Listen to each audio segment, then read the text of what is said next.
por isso. E não só espaço, mas também não há direitos, porque muitas delas têm o rosto das pessoas, né? E ele não deixou, ele não tinha essa preocupação. E o que a gente conhece, o que eu acho que a gente conhece do Alair é uma segunda curadoria às vezes, porque há a curadoria dele, né, de que fotos iriam entrar nessa exposição, e há a curadoria da Biblioteca Nacional, do curador, porque eles não podem ser de todas as fotos. Então a gente vê exposto um espaço muito pequeno, né? Mas essa questão de ter 1.600 fotografias, e são de pênis, bunda, pênis mole, pênis ereto, enfim, tudo isso é uma coisa que me chamava muita atenção e eu queria trazer para o filme como uma sequência longa, assim como era essa sequência dele, né, de 1.000 e tantas fotos. E quando a gente estava montando, eu e Karen, a gente achava tudo muito bonito, enfim, mas na hora de mostrar que a gente sente essas reações, né? E muitas das reações eram reações, às vezes, de incômodo. E a gente chegou a repensar o que faria com isso, mas no final das contas ficou todas as imagens. A gente não chegou a tirar nenhuma. Muito por essa acho que, importância de honrar essa proposta de trabalho dele para essa série, sabe? É importante dizer que quando a gente fez o filme, logicamente, não tinha acontecido esse caso dramático. E nem quando a curadoria foi feita, né? Porque foi muito recente. E só para dizer rapidinho que a Karen e o Felipe tiveram que ir embora hoje cedo, infelizmente, não participando do debate.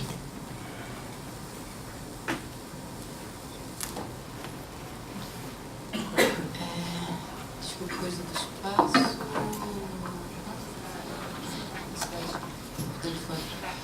Na verdade, quando a gente começou a escrever,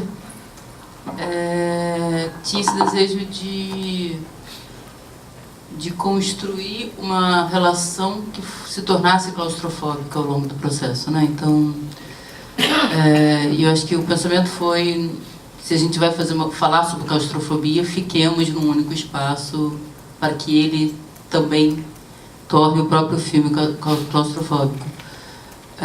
Então, acho que a decisão de fazer o filme todo numa única locação veio desse desejo de falar dessa relação que ia se impondo e abrindo poucos espaços, assim.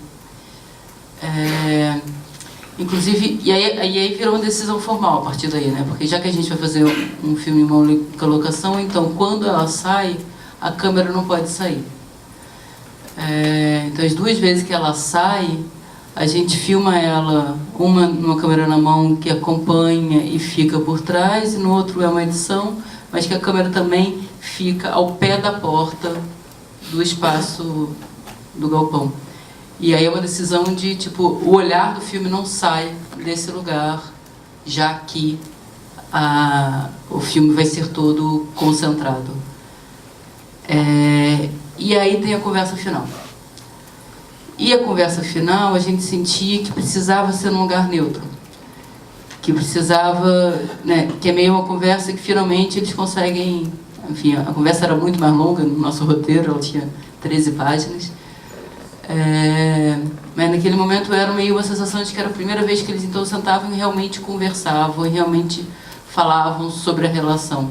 E que estariam abertos, ou estariam tentando estar abertos para conversar. E que para isso precisaria ser num lugar neutro, e fora desse mundo claustrofóbico, que justamente na claustrofobia eles não conseguiam falar. E por isso a gente decide tirar a câmera. E aí agora, enfim, tirar da câmera do espaço, então podemos mostrar o lado de fora, né? Então a decisão, o Duda até viu, o David até viu o filme ao longo do processo, ele volta e meia falava, pô, coloca a imagem do final lá no início, porque as pessoas falam tanto ao longo do filme que é um lugar estranho, a gente precisa ver essa estranheza do lugar, não me dá isso só no final, né?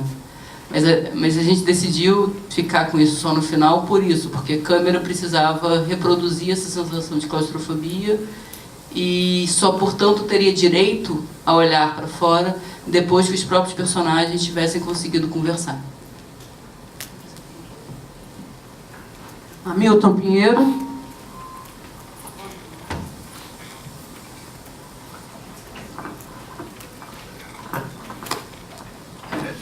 site é Esquina da Cultura. Para o Douglas, de Inocente, depois para a Lúcia. Desculpa, Júlia.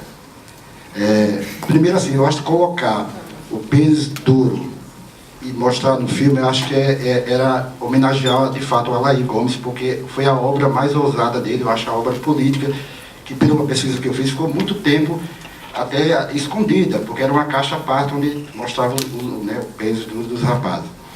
Eu queria, uma curiosidade, saber, porque o Alair começou a fotografar os rapazes de classe média que lá de Ipanema, e não tinha, pelo que as fotos que eu vi, negro nessas fotos, e no teu filme tem.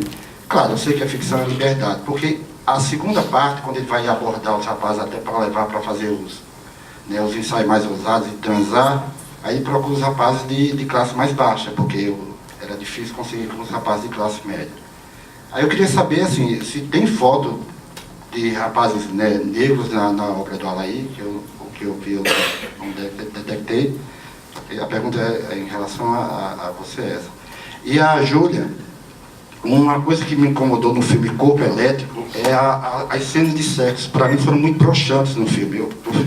E teu filme ousa nesse sentido, eu acho que é muito bacana. Eu queria saber como foi fazer essas cenas, porque deve ser difícil, né? Filmar cenas quase explícitas, né, de ato sexual.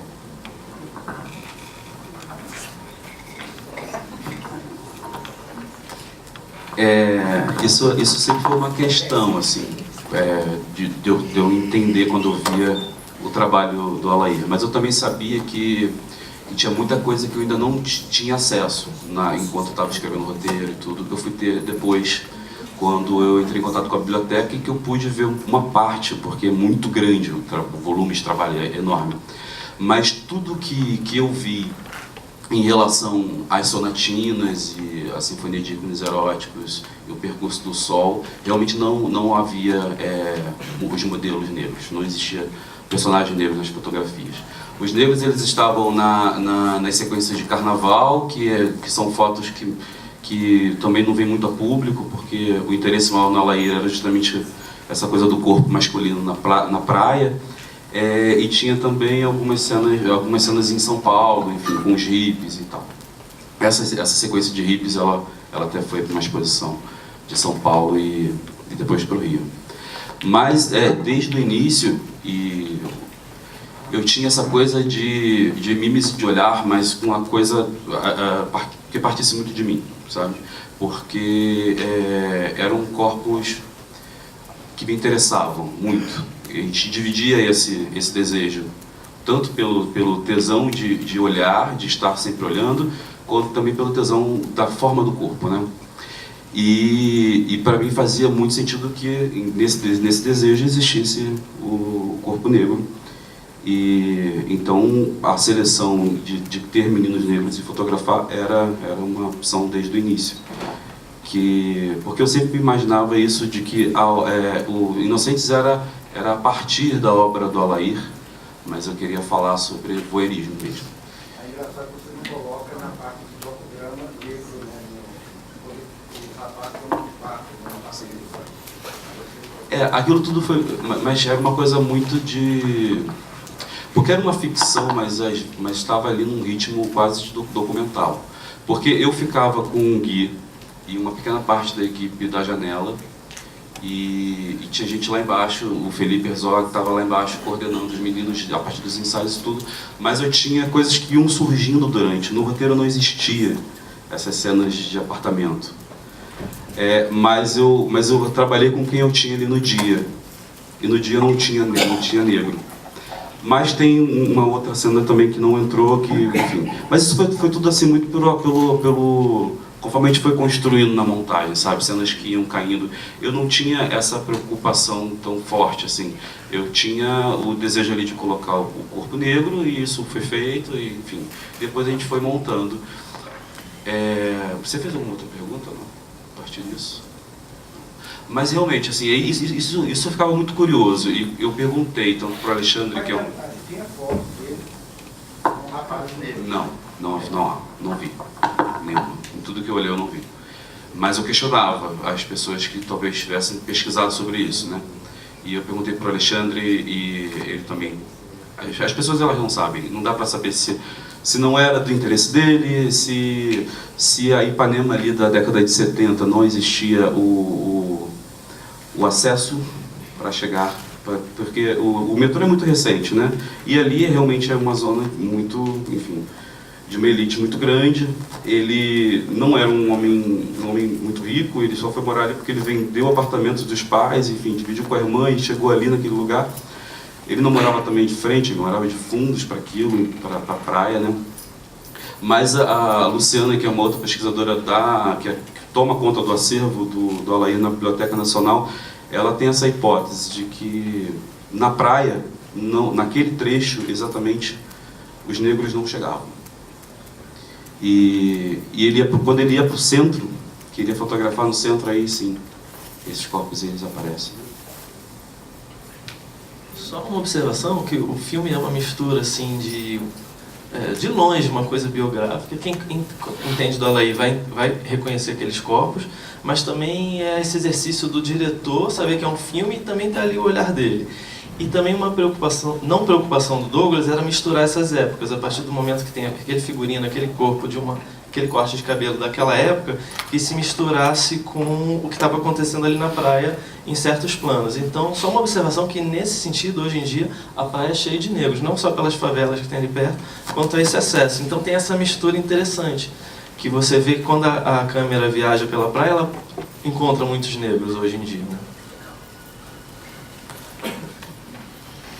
Eu acho que vou dividir aqui a resposta junto com Raquel e Rodrigo, porque acho que como filmar a cena envolve necessariamente